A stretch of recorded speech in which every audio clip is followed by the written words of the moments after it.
Hi, everybody, and very warm welcome. And my name is Jason. I'm from the Association of Singapore Marine Industries, or ASMI in short, and I'll be your host for this afternoon's session.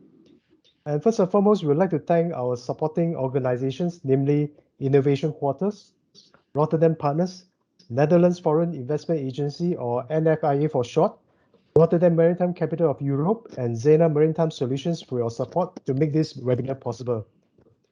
And first up, we will run through some simple admin matters. We would like to encourage everyone to go ahead and scan the QR code using your phones, or you can just click on the link that has just been sent in your chat box, and it will lead you to the app called Slido, whereby you can feel free to drop in your question into the text box anytime throughout this presentation, and we'll try to answer them during the Q&A session. Next, we'll run through today's program as well as the speakers for this afternoon. First, we'll have the welcome and introduction of ESME by Mr. Alex Cho, the chairman for the Enterprise and Productivity Committee of ESME, followed by the introduction to Netherlands and the Netherlands Foreign Investment Agency, NFIA, by Ms. Adeline Tan, and also a quick intro on the Innovation Quarter as well as Rotterdam Partners by Arif Aker and as well as Ms. Claudia Stock. And next on will be have the main speaker for this afternoon, Mr. An Hutik, the team manager for economic development for Port and Maritime Development, City of Rotterdam, who will be bringing us the Rotterdam Maritime Capital of Europe this afternoon. And next, last but not least, we have our fellow Singaporeans, Mr. J.D. Singh, Managing Director of Zena Maritime Solutions, who will be sharing with us his Singaporean experience doing business in the Rotterdam. And last but not least, the Q&A question at the end of the presentation session. So without further ado, we'll bring up the first speaker for this afternoon, Mr. Alex Cho, who will give us the welcome and introduction of ESME.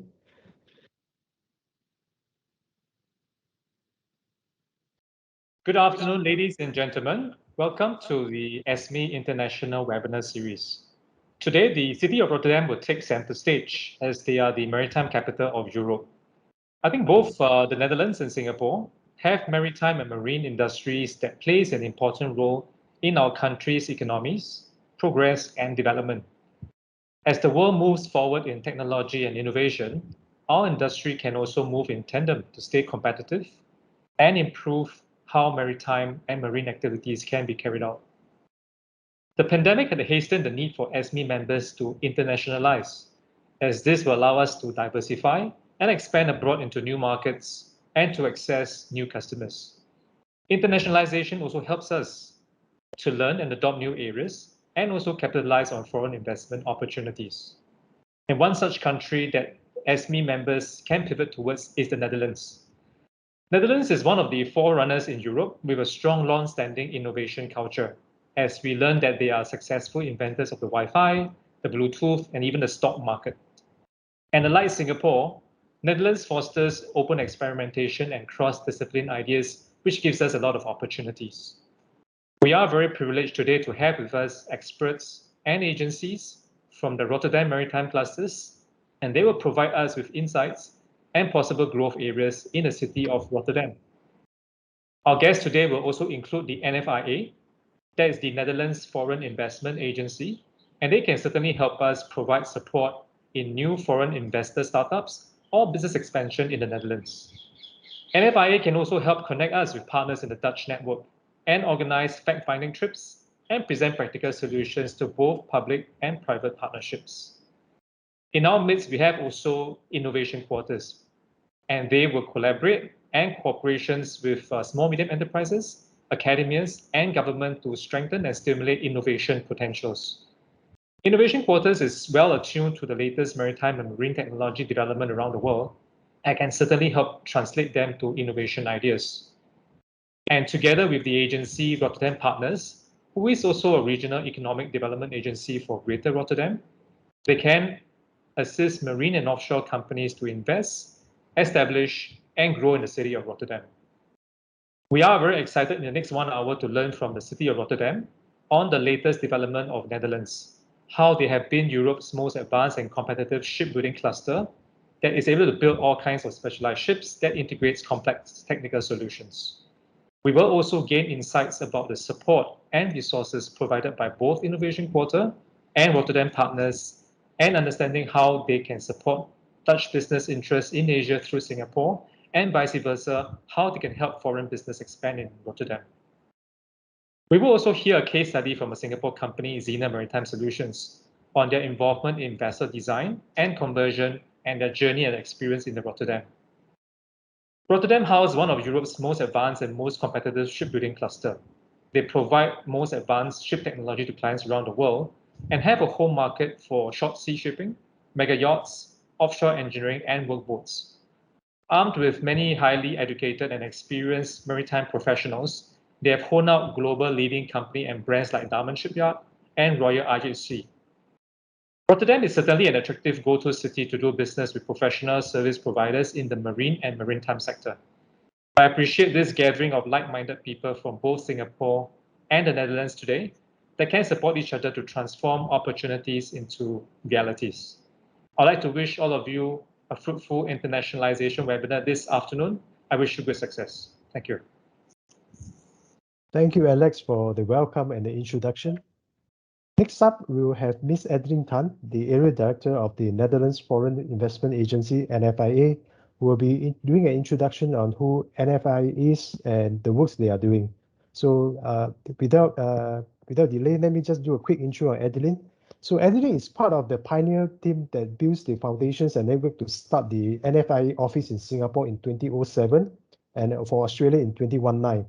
She currently serves as the Area Director for Singapore, Australia, and New Zealand.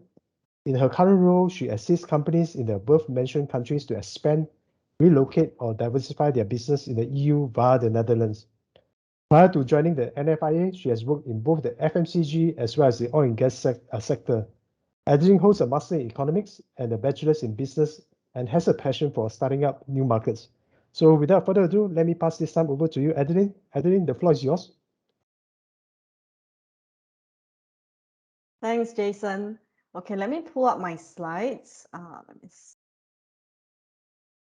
Okay, there we go.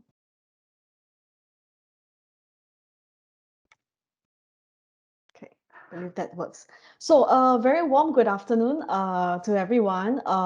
Thank you also for having us join in this session together with our partners, Innovation Quarter, Rotterdam Partners, and also ESME. So a little bit more about what we do. So the Netherlands Foreign Investment Agency, we're 100% part of the Dutch Ministry of Economic Affairs and Climate Policy. In Singapore, we're based within the Dutch Embassy. And for those of you here, you're familiar with what the Singapore Economic Development Board does for Singapore. The NFIA does the same for companies who are looking to set up in the Netherlands.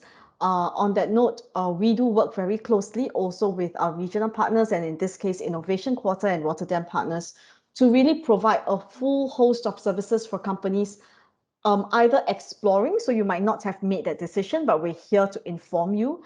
And for companies who do have a good idea that they would like to explore a establishment in the Netherlands, we're here to inform you about what's the best way to go about doing that with regards to topics of incorporation, recruitment, site selection. So no question is too small for us. And as a government agency, we provide our services on a confidential, complimentary, and no obligation basis. The only thing we're not able to do in detail would be business development, also because we work with many companies in the same industry, but we're always very happy to connect you to the branch associations and the ecosystem in the Netherlands itself. So moving on, I'd just like to share with everyone a snapshot of our results for last year. As you can see, even in the midst of the pandemic, we have a very sizable number of companies choosing to locate themselves in the Netherlands for the European market. You'll see a big part of it comes from IT, but very close behind you have the transport and logistics industry. And where do these companies come from? In third spot is actually Asia. So you can see that the interest is growing. And especially in the last 2 years, we have seen that interest higher than ever before, because I think companies also realize that with the various restrictions in place, having a team on the ground locally really enables you to still continue your operations. So this is also the feedback that we have gotten from our current investors. Here are some examples of the Singapore companies that have already established themselves in the Netherlands. And I'm very glad that we have JD from Rotterdam Maritime to join us today as well to share his experience in operating in Rotterdam. This is not an exhaustive list. We have roughly about 200 Singaporean companies right now in the Netherlands. And as you can see, these companies span different industries, different sizes as well.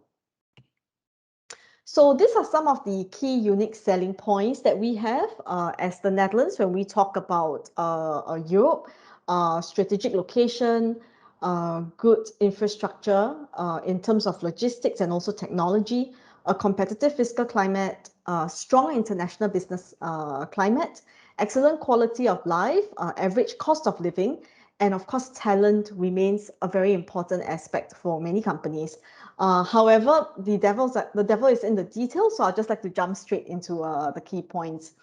So one of the reasons why companies think about the Netherlands, it's really in terms of the geographical location. I mean, once you're located in the Netherlands, you're right smack in the middle of your largest consumer markets. And I think even more so for companies in the maritime industry, because you have the port of Rotterdam, still the largest port in Europe. So there's a lot of activities around that. Of course, this is connected also to our connectivity in terms of physical infrastructure. So we have Schiphol Airport, the main ports of Rotterdam and Amsterdam. Dutch customs is also very efficient, especially for companies that are dealing in physical products. So we have a VAT deferment program, which is very positive for companies, especially in terms of their cash flow planning. And of course, efficiency is always a thing that companies pay attention to, because the longer your time, your products are in custom, that also means more money spent. Now, besides the physical infrastructure, the digitalization aspect of it is extremely important as well. As you can tell, IT remains a big part of the sector where companies come from. So we are actually the top country within Western Europe under this digitalization index. So what this means is that we have one of the world's largest internet hubs. This also explains why we have various data centers in the Netherlands itself. We have world-class digital infrastructure and also a very strong cybersecurity cluster within the Innovation Quarter and Rotterdam area, in addition to the maritime activities, of course. Taxation is also another aspect that companies pay attention to. So we have the most competitive and neutral tax system in Western Europe. What does this mean? We have many tax treaty agreements with countries around the world. With Singapore, there is an avoidance of double taxation agreement in place. And of course, for companies looking at sending people to work and live in the Netherlands, expats enjoy a 30% tax allowance. So this really adds on to also help in companies' operations.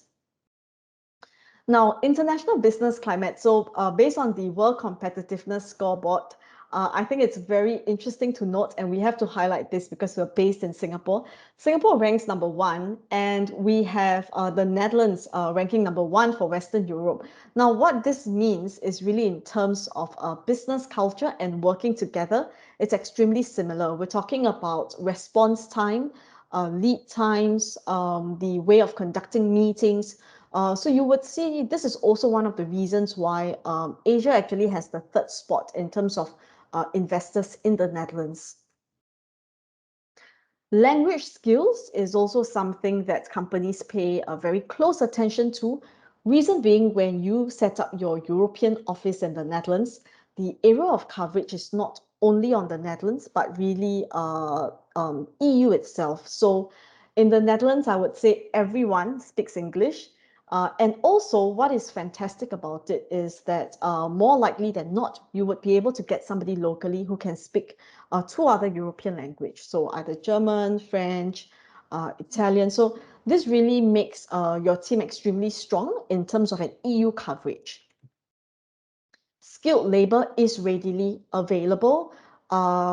And the reason for that is because you're not only hiring from the Netherlands itself, but from within the EU. And as you will see in my later slides, one of the reasons why this is possible is also because people like to come to work and live in the Netherlands. So this is why you do have a substantial pool of talent to hire from. This brings me to my last slide, which is the good quality of life in the Netherlands. I think this is extremely important. So it helps you to hire from within the EU, but also if you're looking to send people to work and live in the Netherlands, it makes it much easier. So you need to convince them less. And like I mentioned, the Dutch government also gives the 30% tax allowance for expats in a way to offset the relocation cost for the first 5 years. So this could translate into a saving either for the company directly or for the employee, depending on their arrangement. So I think this is a very top level slide deck looking at the time of the webinar that gives you a brief idea of why companies actually think about setting up in the Netherlands itself. The companies that we work with, many of them, they do have key clients, of course, in other markets. But in looking at the different factors, the Netherlands has worked out to be a fantastic place for them to have a team on the ground and to set up their operations in. This is our team based here in Singapore. We're very happy to continue the conversation with you at any point in time. So please feel free to reach out either via email or via LinkedIn. I'll now like to hand the floor back to Jason, and I hope you'll all learn a lot more about the Rotterdam area for your business. Thank you. All right, thank you, Adeline. You have indeed put a very tempting proposal in front of everybody. Right. Okay, next we will have Arif and Miss Claudia from the Innovation Quarters, as well as the Rotterdam partners, who will do a brief introduction of who they are and what are the works they are involved in. So maybe just before I pass the time over to Arif, I'll just do a brief intro of who Arif is. Arif is a senior manager with the Innovation Quarters. She is senior manager with a demonstrated history and vast experience of working in the international trade and investment industry. And for Claudia, she's an experienced professional with a drive for international business as well as commercial management. Having worked in the shipping industry and having managed various change and merger processes, Claudia stepped into the world of foreign direct investment, focusing on the energy sector. And she has become very passionate about the energy transition and driven to assist energy, offshore, maritime, chemical companies to invest, establish, and grow in the city of Rotterdam. So without further delay, let me pass this time over to both of you ladies. The floor is all yours. Thank you, Jason, for the introduction. And also Alex did a great introduction. So my name is Arifa Eker. I'm with Innovation Quarter for almost 2 years now. And before that, I was with the NFAA, just as Adeline is. As mentioned, we are the Regional Economic Development Agency. We cover the whole province of South Holland. So basically not only Rotterdam, but the larger area and the other cities. My focus is on high tech, but also a little piece of maritime. But my colleague Claudia, I think, is more the expertise. So thank you all for attending, and success with the rest of the webinar.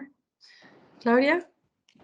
Hi, good afternoon, everyone, and so happy to be able to speak to you today. Unfortunately, not able to be there in person yet, but it's only a matter of time.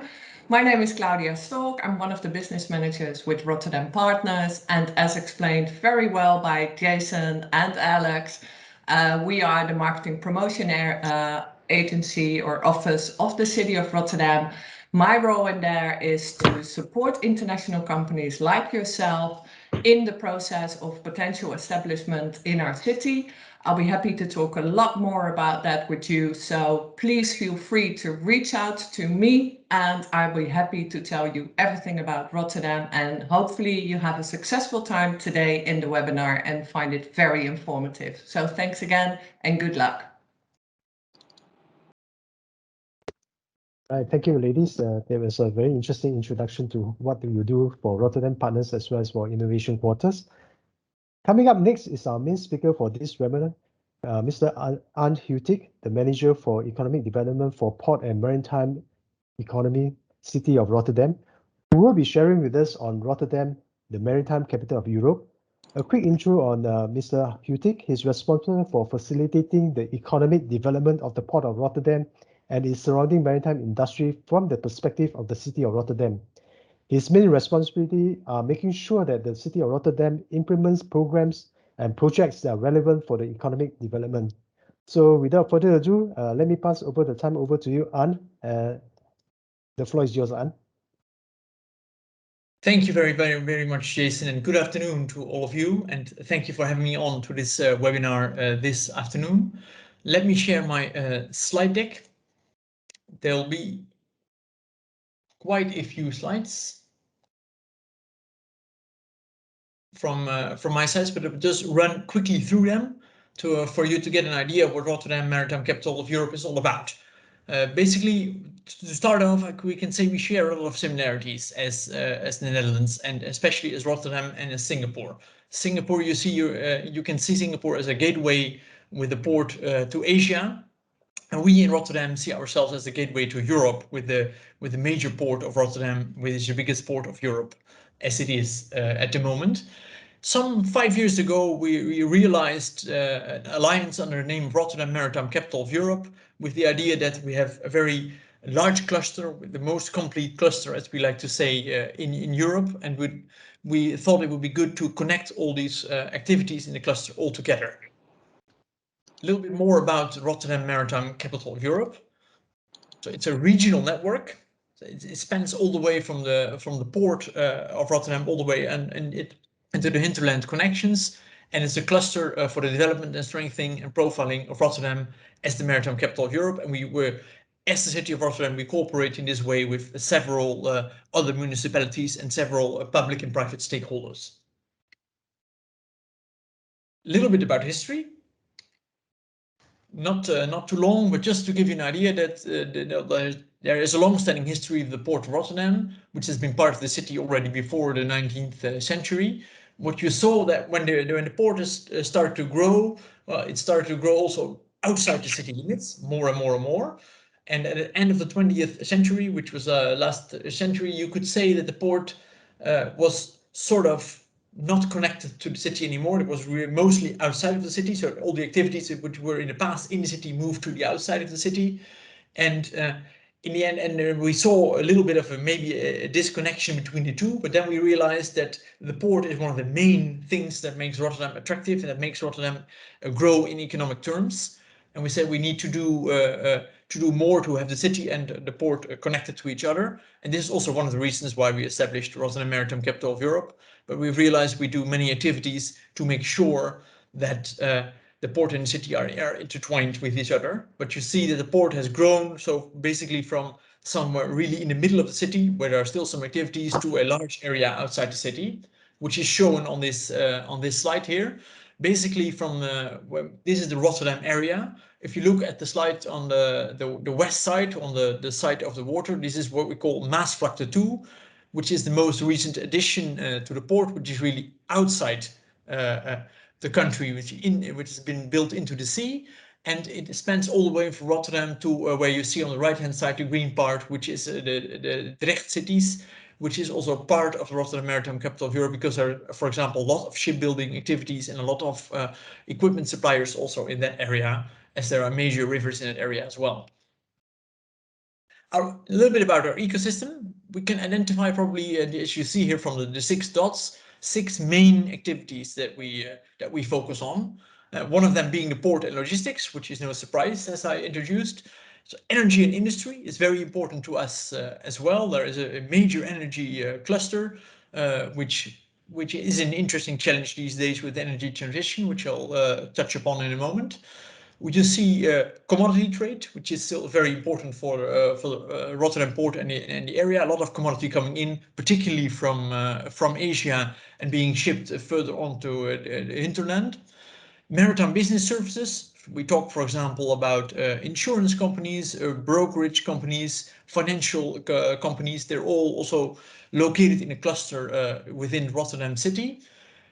together we like to see ourselves as an innovation ecosystem. So a lot of innovation activities going on because there are so many different types of activities going on. A lot of cooperation, which is a good hotspot for innovation. And lastly, we have quite a significant shipbuilding and offshore cluster around us, where particularly shipbuilding already from history way back, but still into now, a lot of shipbuilding activities are being carried on. And also in terms of equipment supply, you'll find a lot of activities in and around the Rotterdam city. So this gives you an idea of our ecosystem. I'm not going to run into the details of all these figures. I suppose you're going to get the presentation afterwards, so you can dig a little bit further into the details. But you see there's a significant contribution when it comes to employment, when it comes to activities going on around the port, and also in these other areas that we focus on. And this next slide sums up what you see there. We have an added value of around 20 billion euro for all the activities. The employment in the Rotterdam area, in the Rotterdam Maritime Capital of Europe area, is around 190,000 employees, which is a significant amount, you could say, especially in a country like the Netherlands. And there are about 4,300 to 4,400 maritime businesses around in the area. Dutch businesses, but also a lot of international businesses holding offices or production facilities in or around Rotterdam. And we see this still growing, and we also have the intention to have this growing in the coming decades. A little bit about the challenges you see, and here again you see the six clusters. What we see, and this is also what we, from the perspective of the municipality of Rotterdam, are focusing on, is three transitions that we are facing, and three transitions that we see opportunities in on taking on a challenge and making it an opportunity for us. This is the energy transition, which I already touched upon. Is also turning our economy into a circular economy. We can play a role also that from the maritime perspective, and also the digital revolution, the digital economy. We are in place to take a major position into that. These are three different transitions that we see as one of the most important to deal with the coming period. And also from the perspective of the municipality of Rotterdam, we're focusing on our activities on getting the port ready for these transitions.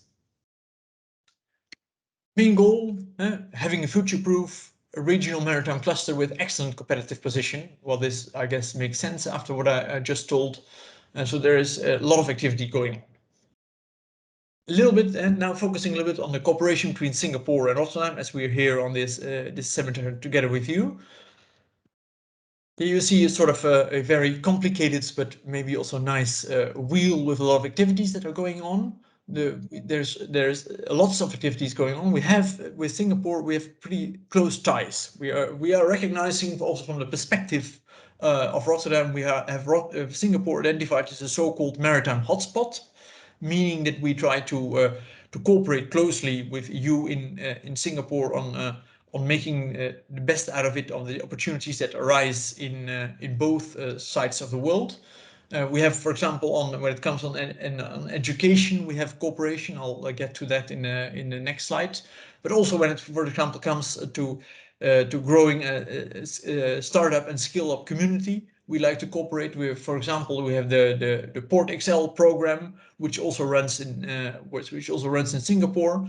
This is an example of where we work together, and we have identified a number of areas, like for example offshore wind, which I'll touch upon in a moment, as an area where we can cooperate closely with each other. Here is a sort of a metro underground schedule, as you see from the London perspective, on research and education, and we have a lot of cooperation also internationally on that, also with university in Singapore. I think this is also one of the things when it comes to knowledge. We also try to form an important hub where there's a lot of knowledge in and around the maritime sector in the Rotterdam Maritime Capital area. Then a little bit about offshore wind. As I was asked to say a little bit more about offshore wind and LNG, I'm not going to touch upon that into much detail, but these were two topics that there was interest for. No, it's jumping back. Here we have the slide that I was trying to show to you. We have a major offshore wind hub in and around Rotterdam. We are located in the center of offshore wind developments. There's a lot in the North Sea, for example, which is just outside Rotterdam. We have a lot of developments when it comes to offshore wind, and we are positioned in a good position to supply to that. So we have a complete supply chain in and around Rotterdam, from the shipbuilding, for example, which is also much into offshore wind, into also all sorts of equipment. We have companies like Van Oort, who can play a major role in getting to set up all these offshore wind parks. So there's quite a complete and complex, but also complete cluster available. And the port of Rotterdam is a preferred offshore port, and the offshore developments that you see outside the coast of the Netherlands are not so far from Rotterdam. So this is also a port where we can facilitate the building, but also the maintenance of these offshore ports. And we have, and there's an additional slide for that, we have an offshore wind coalition, which tries to work on this, and which also tries to work on innovation in that terms. And there's expertise and active talent development also going around. We try to develop programs which are focused on building expertise and talent, particularly in terms of offshore wind. That was briefly about offshore wind. Then a little bit about the liquefied natural gas. Rotterdam is host to the so-called Gate terminal with a capacity of about 20 billion cubic meters of LNG for import and re-export. This is a location that from where we can surface basically the LNG industry. And this is also the biggest port that we are when it comes to import, export, and the bunkering of LNG. There's been a lot of investment also into that when it comes to LNG infrastructure, because that's not something which comes in easily. And also, which is important, is that the bunkering of LNG, which is can be a tricky business, of course, is permitted in the area of the port of Rotterdam, which makes it possible to really use LNG as a fuel for the maritime industry itself as well. And we try to have to build on an LNG ecosystem with this gate terminal in the central, where we also build up on knowledge and innovation when it comes to the future use of LNG and maybe also other fuel sources in the future. Lastly, what I could say on this is that this Rotterdam Maritime, capital of Europe, this is what we call a triple helix cooperation. So cooperation between public authorities like the Rotterdam municipality, but also municipalities in the area, which there is knowledge institutes involved, like for example TNO, which is and the University of Delft and Erasmus University of Rotterdam, which are renowned and well-known universities. They are involved also in this, and there are lots of private stakeholders as well involved in Rotterdam and Maritime Capital of Europe, because we've recognized that together we should bundle a strength that we have to show that we have a very complete cluster altogether. So this basically is a triple helix. So we have public knowledge institutes and private sector focused together in the Rotterdam Maritime Capital of Europe. I think that is the last slide I'd like to share. I can just briefly, after thank you, show that there is in this slide deck also a little bit more about the Rotterdam Offshore Wind Coalition with the parties which are involved in that. For your record, and here is also a slide I'm not going to touch upon, which shows a little bit about the LNG import and export infrastructure and how this is located in the Rotterdam port area. For now, I would say thank you for listening, and I would like to pass the floor back to Jason. Maybe if there are already immediate questions, we could handle with them now. Otherwise, we go on and have the Q&A later on. Thank you very much. Right. Thank you, Anne, for very informative and interesting insights on the various development that's taking place right now in Rotterdam. Thank you so much. And ladies and gentlemen, it's with great pleasure now for me to introduce our very own Singaporean speaker, Mr. J.D. Singh, Managing Director of Zena Maritime Industry, to share on his journey in doing business in Rotterdam from a Singaporean perspective. A brief intro on Zena Maritime Solutions. They are the leaders in the field of Asset Integrity Services, or AIS. They are a team of experienced and dedicated naval architects, design engineers, electrical engineers and technicians who are involved in design and modification in vessel conversion. So without further delay, let me pass this time over to JD to share on his journey. Over to you, JD.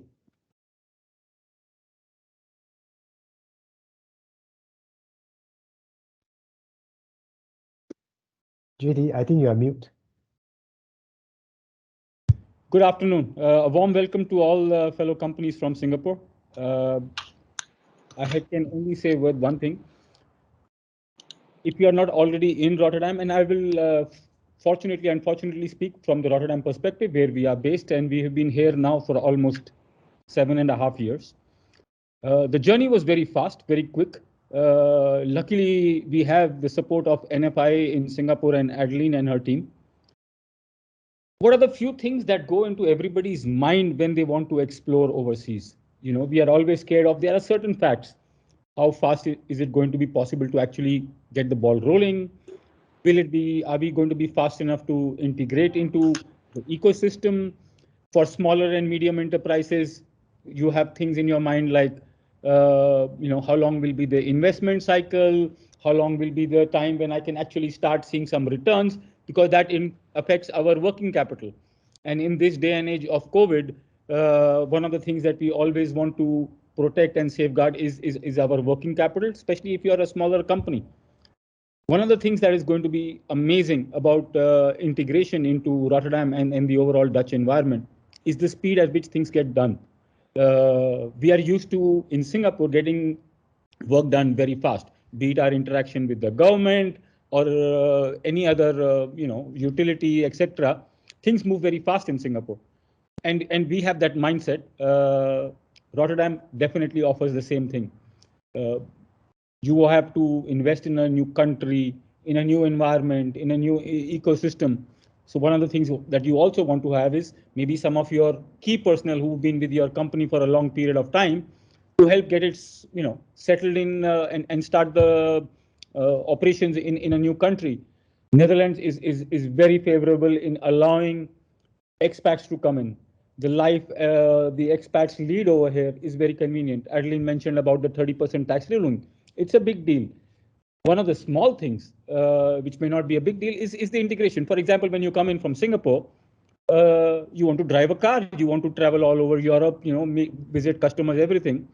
As part of the expat and the 30% ruling, you are able to even exchange your driving license and get one immediately. And that's a big deal, because if you're going to spend weeks or months or whatever in trying to get a driving license, it's a small thing, but it can bother you. Medical assistance for your people who are coming in. Netherlands has one of the best medical infrastructures in the world. We have one of the best market access all over. And when Zenner was considering opening an office in Europe at that particular point of time, our, of course, calculations were based on certain Western European countries. And after being here for 7 or plus years, one thing is for sure, it is by far the most easiest place to integrate, the most convenient place to have a base. You have amazing connectivity with Asia, for example. KLM flies almost daily, and now with the VTL coming in, I will encourage every company who has even the slightest amount of mindset that they want to reach out into Europe, but also at some level into the US market, if that is a concern, because you are now very strategically placed between the US and Asia. So you can actually even handle, so our Singapore office actually even controls the Houston office, and the Houston office is entirely controlled out of Rotterdam as well. There is a huge market available locally as well. So be it in services, be it in design, be it in any products that you may have. And the biggest, and by far I cannot stress this enough, is the people itself. The work-life balance is good, like we expected in Singapore, but also this efficiency of work that you find in Holland is almost second to none, and I cannot stress this often enough. A lot of you have also probably experienced how there is sometimes retention of manpower can be an issue. The Dutch typically do not change jobs every year or something like that.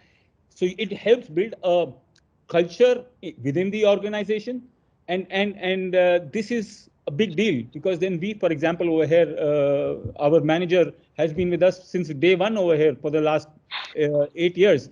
It helps integrating. And during COVID, this market really expanded a lot from our point of view as well. Our Rotterdam office grew more than almost 60% during the COVID years, or COVID time in the last year and a half.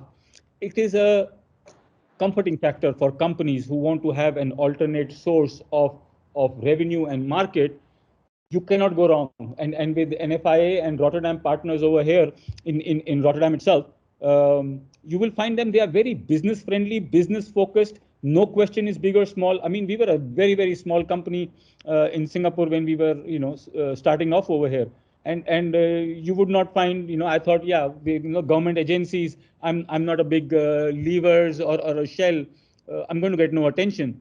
But you will be surprised how well you can be treated and how fast you can integrate. And the speed is always the essence, especially in the SME sector, where every dollar matters, every euro you spend matters, be it in manpower or be it in terms of your investments.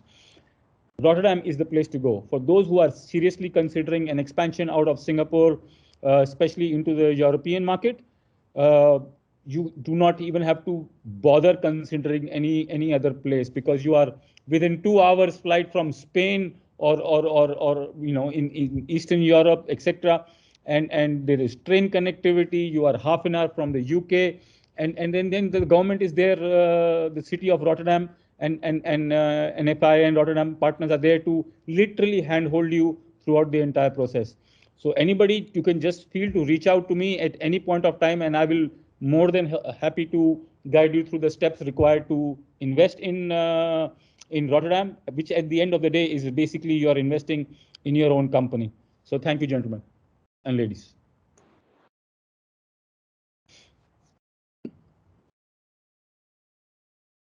Jason, back to you, sir. Right. Thank you, JD, for your insightful sharing on your personal journey. And it's definitely helpful for the rest of us who are thinking or still thinking, sitting on the fence to explore the Rotterdam market.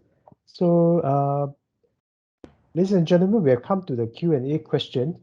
So if there's any burning question that you have for any of the speakers or any of the areas that you want to find out more, feel free to drop into the Slido app, and then we can raise the question up to the speakers for them to answer whatever that you have in mind to ask them. So probably we just wait a while for the questions to come in. So let me maybe start the first one to ask something that caught my eye for An. So you shared something about the circular economy that the maritime sector is looking at for Rotterdam. I'm just curious, could you probably share with us what exactly do you mean by that? Yes, I can. Thank you for that question, Jason. The circular economy is the idea that you had that you have something which from resource to the end of the life cycle, and then reuse again the product. For example, so the idea is that with the circular economy, you don't have waste anymore, or you use waste. We have, for example, a project in terms of waste to value. For example, where you collect waste and can reuse waste again into new products.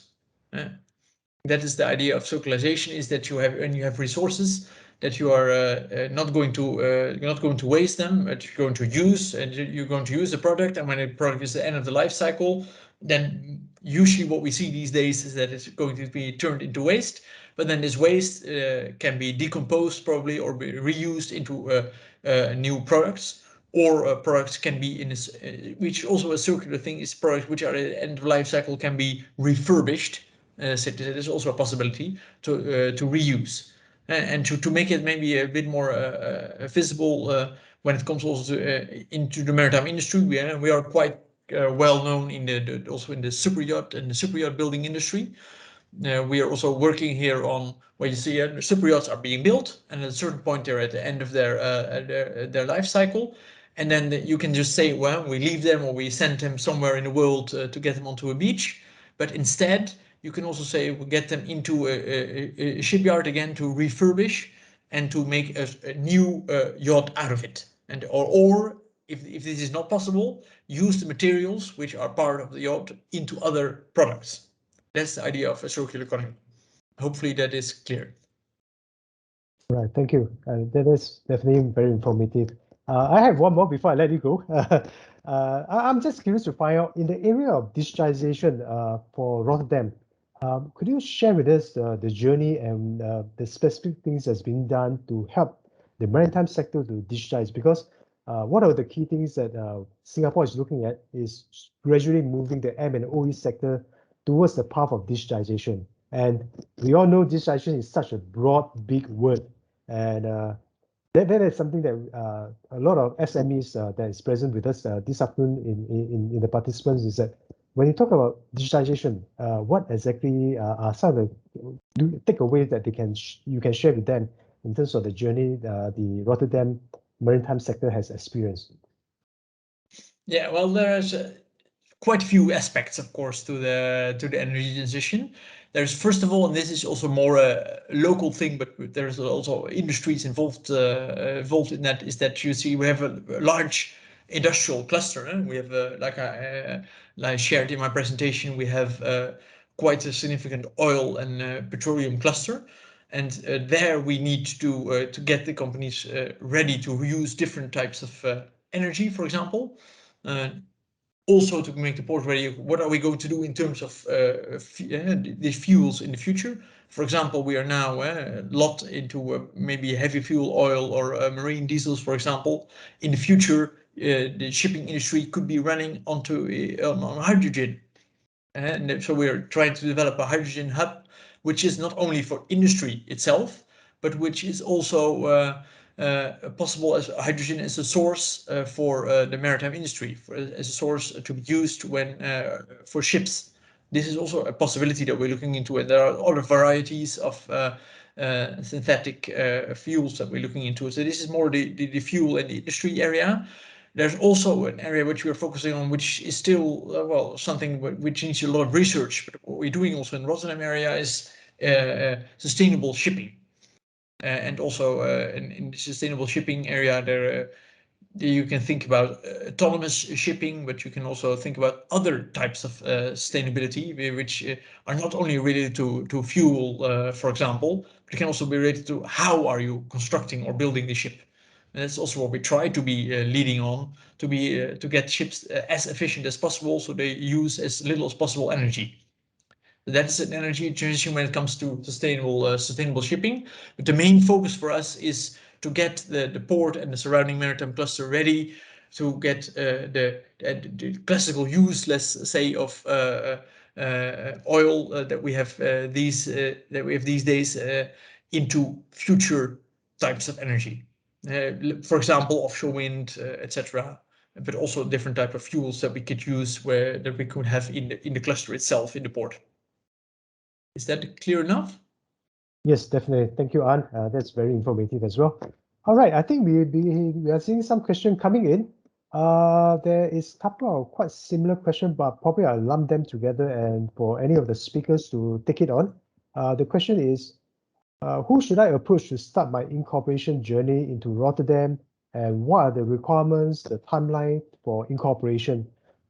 So probably I'll just open this up to any of the speakers who probably want to address that. Maybe I'll take that, Jason, and Claudia and Arif can add on. So if you're a company based here in Singapore, I would highly recommend, if you're really exploring Europe and also an incorporation in the Netherlands, please reach out to me at the NFIA as the first point of contact. And good to note that, of course, NFIA is a national government agency, but we work very closely with Innovation Quarter and Rotterdam partners. So what you can see us as we are working as a team in order to help you successfully land your company in the Netherlands. So please feel free to reach out to me and my team here, but you will also get connected to Claudia and Arif locally in the Netherlands. and how we work together on a national level, topics like immigration, how do you send people to work and live in the Netherlands, what are the steps to incorporate, we can inform you, but because we're government agency, so we do not do the incorporation for you. For that, we will refer you to service providers, commercial service providers who can help you with that. There are other topics that you might be concerned about, like site selection, search for office space. That is where we work very closely with Arif and Claudia because they're on the ground and they can really provide very up-to-date, real-time information on what's available. Local recruitment, what's the situation like? What sort of wages are you looking at? So this is, in short, how we would work together, but we are really working together as a team for you. Maybe to jump briefly into the second question, what are the requirements for incorporation? So in the Netherlands, I know in Singapore, you can do it online. So I think that really tops it in a day. In Europe, the Netherlands, we cannot do it online, but it is a very streamlined process. So there's no restrictions on foreign shareholders, can be 100% Singaporean owned in this case. Also no minimum working capital requirement in the bank. So I think if you'd like to find out more how that would be relevant for your company, please feel free to reach out and we will be happy to have a follow-up call with you just to understand what is your situation specific to your company, what's the timeline you're looking at, for example. Yeah. Arif, Claudia, did I miss out on anything? Great. That was complete. Thank you, Adeline. Okay, right. Okay, let's take a look. This is an interesting one for our fellow Singaporeans. JD, this is for you. So, JD, the question is asking, could you share what are some of the challenges or difficulties you encountered as a Singapore company when you are incorporating your business in Rotterdam? And probably you can share with us the journey and what the help that's available for you then. Right, over to you, JD. So thank you very much, Jason. Difficulties, I will say almost a big fat zero. I cannot stress it enough how easy the seamless process can be if you go via the NFI and the Rotterdam partner model. That is what we did. Incorporation took almost and did not even require a physical presence from my side personally. The entire incorporation was done. So the steps are basically you incorporate the company, you will open your bank account, you will register yourself with the IND, which is the immigration department, in case you are planning to bring in some key people from Singapore. Once you are recognized as a sponsor by the NI, recognized a sponsor by the IND, then you can apply for the work permits, the MVV visa for your people. So you can actually have one of your own people in office after registration in less than a couple of months, if not sooner. Some things which will be slightly difficult, but you get used to work around from them. For example, you're dealing with utilities or government departments. Very often the communication might be in Dutch.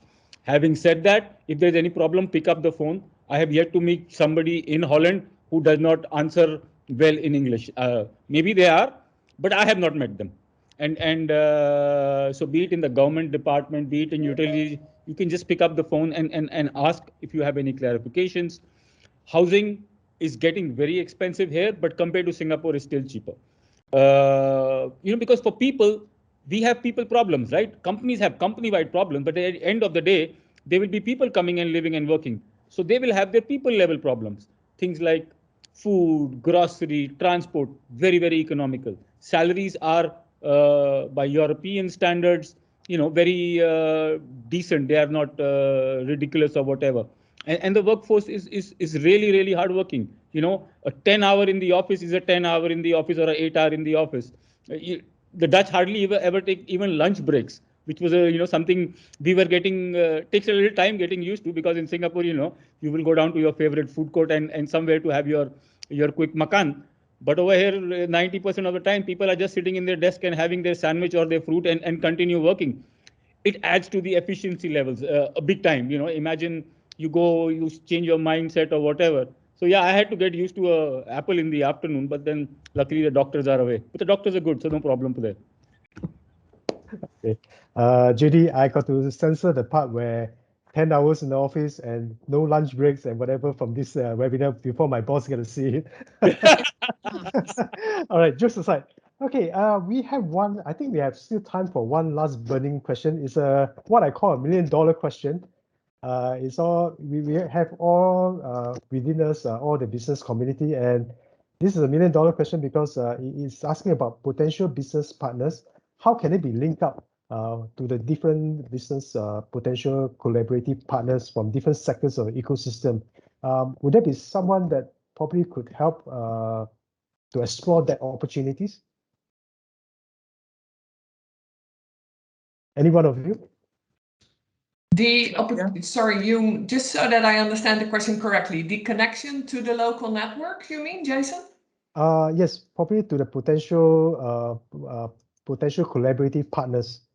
Yeah. Yeah, okay. So that's indeed part of the services that we offer and something that we really look out for, because we do understand as a new company coming into a whole new market, a new ecosystem, we really work hard and we've got the connections to make the introductions to the various networks. And whether we work with various partners, and whether or not it's via a brands organization or via local promotion organization, or just making a direct connection with a company, that's how we work together. Right. Any inputs from Arif or Adeline or even Anne? I think in the question they also ask if we connect them with business partners. We don't find the business partners for them to do business in the same sectors. That would be more like a business development kind of opportunity, or to see how they can grow their business here. But we try to open the network as much as possible. And there are, of course, professionals who can assist or help or advise in this. So we can share do some suggestions on those professionals who can further help those companies with finding direct partners, or maybe to create joint ventures or find clients, for example. So we can assist you in finding the right consultancy in that.